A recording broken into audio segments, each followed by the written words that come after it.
Hello everyone and welcome to the first episode of Ask An Economist, where we will try to understand and relate the economic concepts with real world applications. And today I am delighted to be joined by Dr. Sayantani Roy Choudhury ma'am, who is our professor for statistics and economics. Welcome to the podcast, ma'am. Thank you, Amrita. Thank you for having me here. So yes, as a professor of economics and statistics, I try to help you to understand the real life agendas, events with the theory of micro and macroeconomics. Thank you. So today's topic of discussion is E20. We hear a lot about E20 on news, which is India's initiative to blend 20% ethanol with petrol. So today we will try to understand, ma'am, what is the economics behind it and how many Indian consumers and the farmers are affected by E20. So just to set up the context, what is E20 and why has India adopted E20 right now? Okay. So basically it starts from foreign trade. As you know, in macroeconomics also we have export and import. And India imports 80 to 85% of the petroleum from outside, which is a huge thing. And as a student of management or economics, you can understand that lots of our foreign exchange we have to pay for that. So it's a problem. It's a huge problem. So they have decided in 2014 that we have to mix ethanol with petrol. And they have started with 1.5%. And they have a plan that by 2030, they can launch E20, which is 20% of the ethanol per liter of the petrol. But because of this war and because of this Hormuz crisis, I think they have preponed their plan and they have started mixing 20% of ethanol from 2026. So yes, it is needed. And we have to discuss the economics behind it from different points of view from the consumer, from the producer, from the farmer, etc.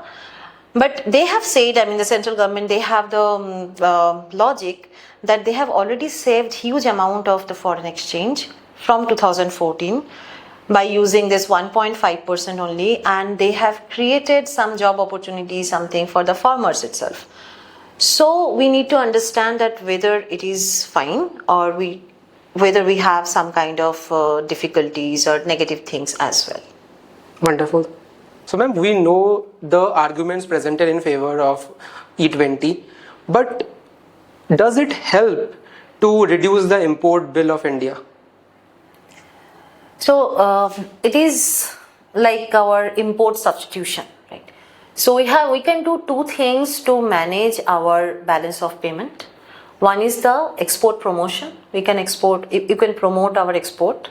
That means you know that as export increases, we can have surplus or we can have positive thing in our balance of payment. On the other hand, the second option is to go for the import substitution. So here you can think of this kind of what we are doing, that E20, introduction of E20. It is a kind of import substitution. But normally, as per the theory, as per the bookish theory of economics, import substitution means it is the similar kind of same industry-oriented commodity you are manufacturing within your country. But here we are not doing that. What we are doing, we are trying to import that petrol to our agricultural, something which is produced from the farm.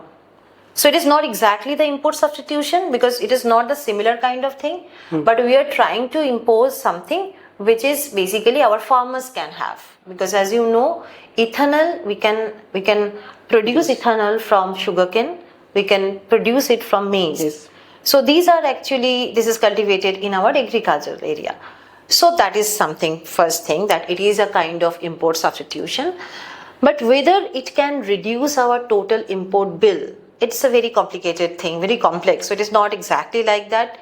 Because as we know, India is a growing economy and people are buying car and there is a sharp increase in the demand for car. So whenever people are buying more car, that means they definitely need more fuel. Yes. And those fuel, so only 20% maybe, I'm not sure whether we can go with that or not.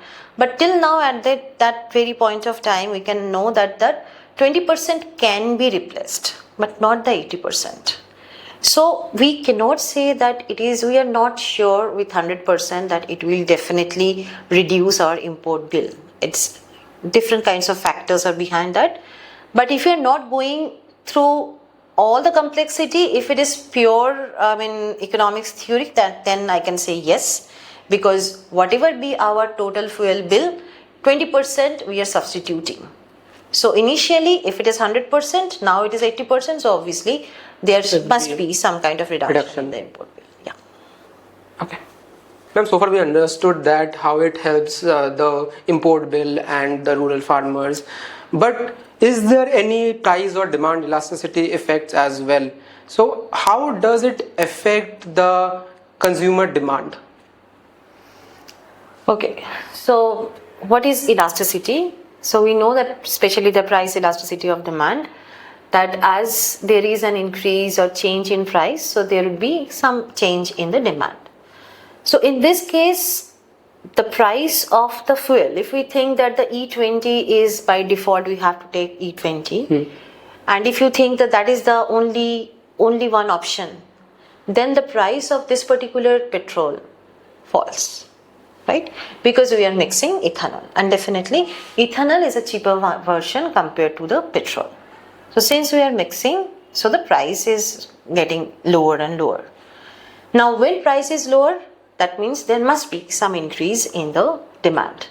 But in this case, demand depends on your car. Demand depends that whether you are going with your car, how long you are traveling with your car. So unnecessary, you cannot buy petrol, right?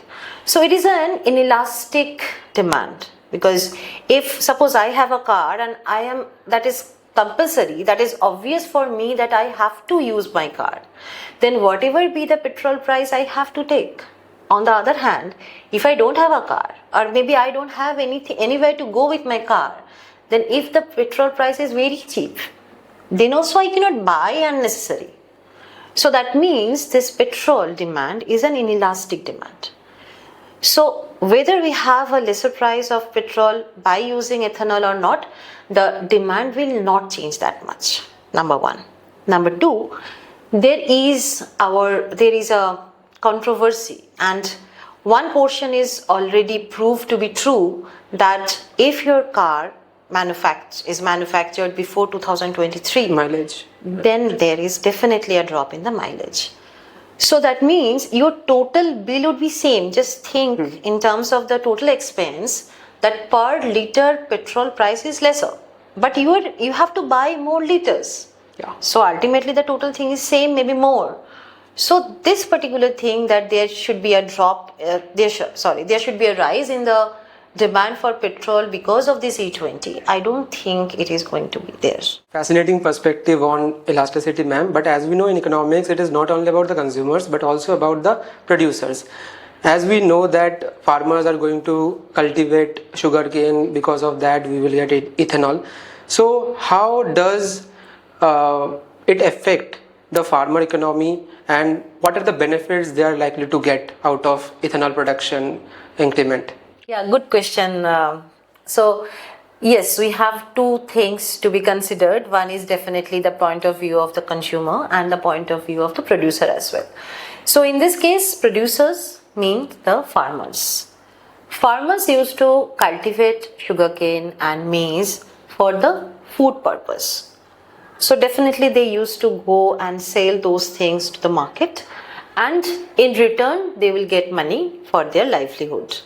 Now all of a sudden there is a huge change, a shift in their life, I can say. So now what is happening, they are going to produce the same thing, but not for the food purpose, but for the ethanol. Now they have to understand that where they are going to get more money. So as a normal rational human being, they will definitely go for that channel where their money, their earning would be more. Now what is happening, that if you produce ethanol, then government will support you, and you are going to get a prefixed money. Subsidy for producing it, but when you are getting the money, it is prefixed. So it is definitely be more than what a farmer was getting by selling it in the food market. So think, for a natural human being, they will definitely opt for the second option. Yeah. So in the short run, you can think that, okay, there can be a benefit to the farmers because they are going to earn more, and we are getting the benefits also because we are having ethanol, and we can push it further, as government has a plan to push it for E85 also. So this is a win-win situation. But on the other hand, because it is a trade-off, so we are not getting that much of sugarcane and maize in the food market. And we have huge population, so we need that also. So if there is an increase there in the ethanol production, there is obviously a reduction, a drop in the production of other things, other food items from this sugarcane, etc. So in the tight years, suppose the monsoon are bad, maybe it's, the cultivation season is not good, that time we can have a shortage of the food products.